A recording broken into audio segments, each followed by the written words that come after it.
Hey, and welcome back to Cooking with Mama McCrazies. Y'all, today we are making a crispy chicken salad. I want to tell you guys that I made this salad long before It's a Chicken salad, okay? So I just wanted to add that so that y'all would know.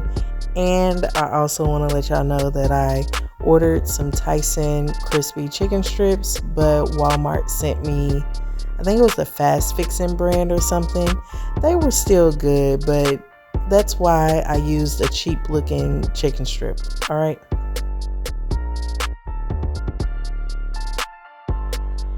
Y'all, the steps for this salad are pretty simple. As you can see, I've washed my lettuce. I have broken it all up. Now I'm gonna slice up my tomatoes, cut some cucumber, some onion, and so on and so forth. So if you guys will just sit back and enjoy the video.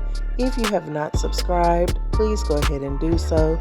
Leave us a genuine comment down below so that we know you were here, and share us out.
It's out of the frame, but I'm using red wine vinegar.